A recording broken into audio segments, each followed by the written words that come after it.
Hello students, welcome to my channel Gyan Ganit. कल हमने application of trigonometric chapter start किया था, उसके हमने पहले 6 क्वेश्चन किए थे। आज देखिए question number 7। From a point on the ground the angle of evolution of the bottom and top of a transmission tower जो फिक्स है at the top of a 20 metre height of building are 45 and 60 degree. देखो angle of evolution बना रहा है कितना, 60 degree and 45 degree. अब वो कह रहे हैं कि ये जो टावर है वो किसके ऊपर फिक्स है, एक बिल्डिंग के ऊपर फिक्स है। यहाँ पर कोई बिल्डिंग होगी 20 मीटर, जिस बिल्डिंग की हाइट कितनी है 20 मीटर, यहां से यहां तक। अब इसके ऊपर एक टावर है और उस टावर के टॉप से और टावर के बॉटम से एंगल ऑफ इवोल्यूशन बन रहा है कितना, 45 एंड 60 डिग्री। देखिए यहां से इसके टावर के बॉटम से एंगल बन रहा है कितना, 45 डिग्री, और जो टावर का टॉप है उससे एंगल बन रहा है 60 डिग्री। उसने कह दिया कि एक ग्राउंड पर एक पॉइंट है, उस पॉइंट पे, उस एक ही पॉइंट पे टावर के टॉप से भी और बॉटम से भी एंगल ऑफ इवोल्यूशन बन रहा है। अब कह रहा है कि find the height of the tower. आपको टावर की हाइट निकालनी है। कैसे निकालेंगे, देखिए यहाँ पर आपके पास डायग्राम बन गया। भाई सबसे पहले इस चैप्टर में मेन है कि आपको स्टेटमेंट समझ के ये एक डायग्राम बना लेना है। तो ये स्टेटमेंट समझ जाओ, पहले स्टेटमेंट को अच्छे से पढ़ना है और उसको समझ के आपको डायग्राम बनाना है। तो ये 20 मीटर बिल्डिंग है एक, जिसकी हाइट 20 मीटर दे दी। उसके ऊपर एक फिक्स टावर है, उस टावर की हाइट हमें निकालनी है। उस टावर की हाइट को हमने लेट कर लिया h। यहां से एंगल ऑफ इवोल्यूशन आपके दे रखा है, टावर के टॉप से बन रहा है 45 डिग्री और टावर के बॉटम से बन रहा है 60 डिग्री। ठीक है, इस ट्रायंगल को आप नाम दे लो ABC और यहां से इसको D। आपको क्या निकालना है, H निकालना है। देखो दोनों के लिए बेस क्या रहेगा, सेम ही रहेगा। दोनों ही ट्रायंगल के लिए बेस आपके पास सेम है। तो यहाँ पर हमें हाइट की बात हो रही है, मतलब परपेंडिकुलर की बात हो रही है, और बेस दोनों के लिए सेम है। तो हम यहाँ पर tan थीटा का यूज करेंगे। सबसे पहले इन अ ट्रायंगल ABC में tan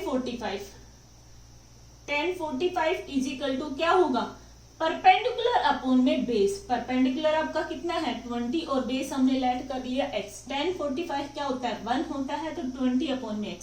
यहां से क्रॉस मल्टीप्लाई आप कराएंगे तो x आपका कितना आ गया 20 मीटर। मतलब जो बेस है AB वो डिस्टेंस भी आपके पास कितनी आ गई 20। यहां से हमें निकालनी है ये h, तो हम बड़ी वाली ट्रायंगल ले लेंगे। इन आर ट्रायंगल ABD में जब ये पूरा परपेंडिकुलर लेना है, ये कई बच्चे गलती यहाँ पर क्या करते हैं कि ये सिर्फ स्मॉल h ले लेंगे, h अपॉन में x is equal to tan 60। ये गलती नहीं करनी है भाई, ये पूरा परपेंडिकुलर है इस एंगल के लिए। तो यहां से पूरा AD आपके पास कितना हो जाएगा 20 प्लस h। AD आपके पास कितना हो जाएगा 20 प्लस h। तो यहां से आपके पास tan 60 is equal to h। h क्या हो गया 20 प्लस में परपेंडिकुलर क्या हो गया 20 प्लस h, और यहाँ पर अपॉन में बेस आएगा और बेस की वैल्यू हमने पहले ही निकाल ली, कितनी है 20। tan 60 कितना होता है √3 is equal to 20 plus h upon में 20। यहां से आप क्रॉस मल्टीप्लाई करा देंगे तो 20 √3, इस 20 को आप इधर ले आएंगे तो माइनस का 20h। यहां से 20 कॉमन लेंगे, 20 इंटू √3 माइनस 1। ये आपके पास क्या आ गया, टावर की हाइट आ गई। ये कितनी आ गई, टावर की हाइट क्या आ गई 20 इंटू √3 माइनस 1। चाहे तो आप यहाँ पर एग्जैक्ट वैल्यू भी आप निकाल सकते हैं। √3 की वैल्यू पुट करके √3 क्या होता है 1.73। आई होप आपको ये क्वेश्चन समझ आया होगा। अब बढ़ते हैं हम next question.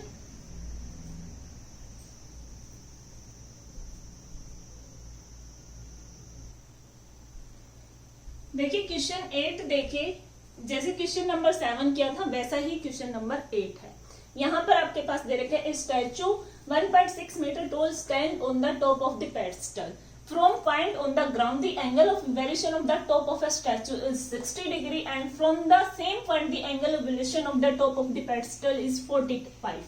Find the height of the pedestal. आपके पास एक यहाँ पर देखें एक स्टैचू है जिसकी हाइट आपके पास दे दी 1.6 मीटर। और वो स्टैचू डायरेक्ट तो हम खड़ा नहीं कर सकते, ये मान लो ये एक चबूतरा है, उसकी हाइट आपको निकालनी है। इस हाइट के बारे में आपसे बात कर रहे हैं कि ये निकालनी है, ये कितनी है। और जो एंगल ऑफ इवैल्यूएशन बन रहा है, एक तो टॉप ऑफ द स्टैचू से बन रहा है, और जो ये पेडेस्टल है, ये चबूतरा, इसके टॉप से एंगल ऑफ इवैल्यूएशन बन रहा है सेम पॉइंट पे बन रहा है। तो सेम वही क्वेश्चन है जैसा आपने क्वेश्चन नंबर 7 किया था। इसमें यहाँ पर ये ऊपर वाली लेंथ दे रखी थी, उसमें आपके पास नीचे बिल्डिंग की हाइट दे रखी थी, ऊपर टावर की पूछी थी। अब इसमें स्टैचू की लेंथ दे दी और नीचे उसके चबूतरे की बात कर रहे हैं कि उसकी हाइट बताओ कितनी है। अब देखो सेम क्वेश्चन है, आप इजीली इसको सोल्व कर सकते हैं। यहाँ पर एंगल 45 बन रहा है और इधर एंगल बन रहा है 60 डिग्री। ट्रायंगल ABC, वही इसको हम एक्स लेट कर लेंगे, ये एक डी हो गया। इन ट्रायंगल ABC में, इन आ ट्रायंगल ABC में tan 45 एंगल आपका बन रहा है। tan 45 is equal to h upon में x, perpendicular upon base. Perpendicular आपके पास h है और बेस क्या है, x लेट किया है। तो tan 45 आपके पास 1 होता है, 1 is equal to h upon में x। यहां से h is equal to x आ गया, मतलब जो h है सेम डिस्टेंस है दोनों की। यहाँ पर कहने का मतलब क्या है, AB इक्वल टू BC। अब हम पूरी बड़ी वाली ट्रायंगल ले लेंगे, इन आर ट्रायंगल ABD। अब वही बात है, ये जो पूरी लेंथ BD लेनी है आपको, BD क्या होगी 1.6 प्लस में h, तो tan 60 is equal to h plus में 1.6 अपॉन में x। अब देखो यहाँ पर हमारे पास दो वेरिएबल हो गए h और x, हमें किसकी हाइट निकालनी है, h की निकालनी है। तो ये x है, इसकी जगह हम h पुट कर सकते हैं, क्योंकि h किसके इक्वल है, x किसके इक्वल है, h। अगर आपको अपने क्वेश्चन के अकॉर्डिंग जो भी आपको निकालना है उसके अकॉर्डिंग हम h की जगह x पुट कर सकते हैं, x की जगह h पुट कर सकते हैं। तो यहाँ पर tan 60√3 होता है h अपॉन में 1.6 अपॉन में h। यहां से क्रॉस मल्टीप्लाई कराएंगे, √3 h हो जाएगा is equal to h plus में 1.6। h को इधर ले आएंगे, कॉमन ले लेंगे, √3 minus 1 is equal to 1.6। h आपके पास कितना हो गया 16 अपॉन में √3 माइनस 1। यहाँ पर आप इसकी रैशनलाइजिंग करा दीजिए, √3 माइनस 1 सॉरी प्लस में और नीचे प्लस में रैशनलाइजिंग कराएंगे तो ये यहाँ पर 1.6 है, 1.6 इंटू में √3 प्लस में 1 अपॉन में a square minus b square हो जाएगा, 3 माइनस 1 कितना हो जाएगा 2। तो यहाँ से इसको कैंसिल कराओगे तो 0.8 इंटू √3 प्लस में 1 मीटर हाइट ऑफ पेडेस्टल कितनी आ गई, 0.8 इंटू में √3 प्लस में 1 है ना। बिल्कुल इजी। क्वेश्चन नंबर 7 और क्वेश्चन नंबर 8 बिल्कुल सेम है, ठीक है। अब बढ़ते हैं हम नेक्स्ट क्वेश्चन।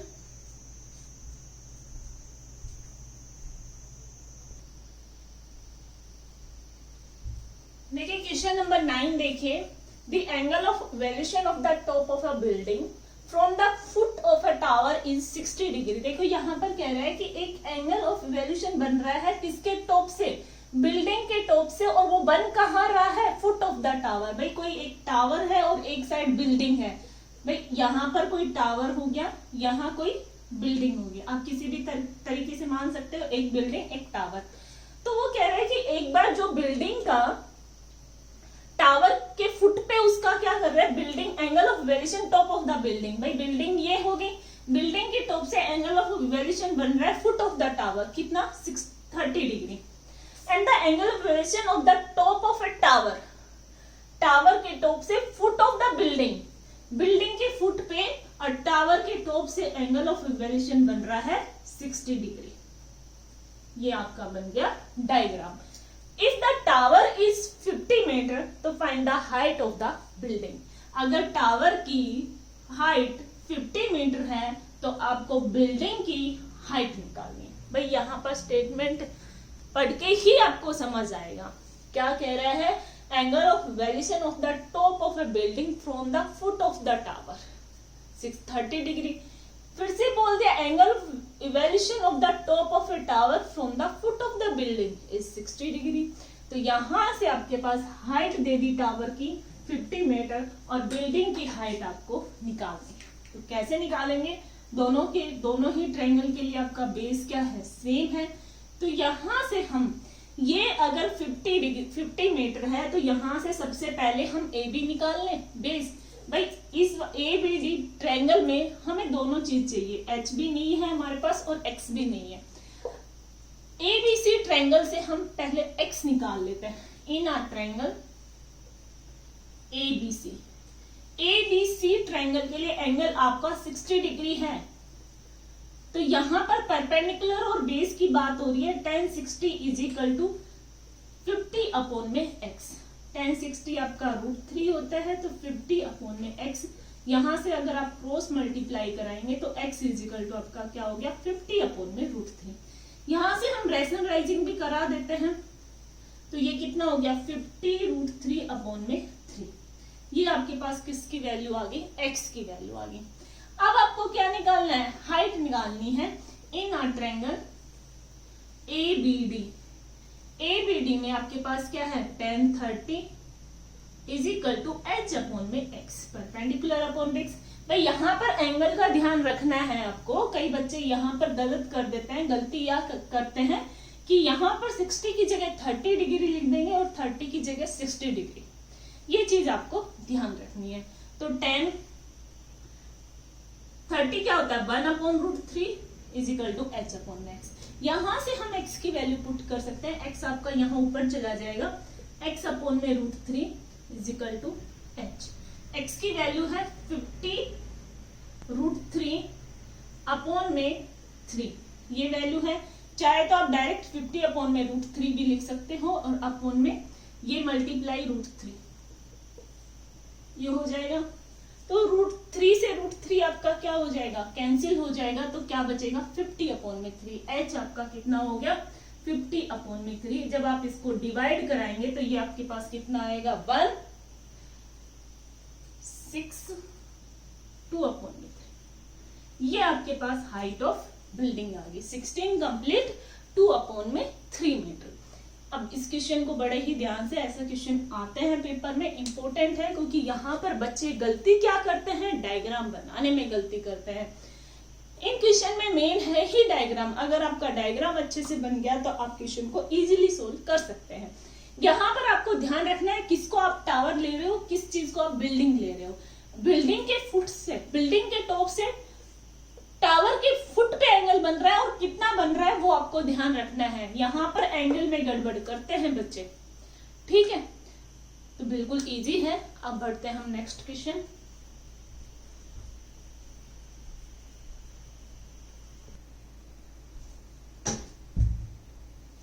देखिए क्वेश्चन नंबर 10 देखिए।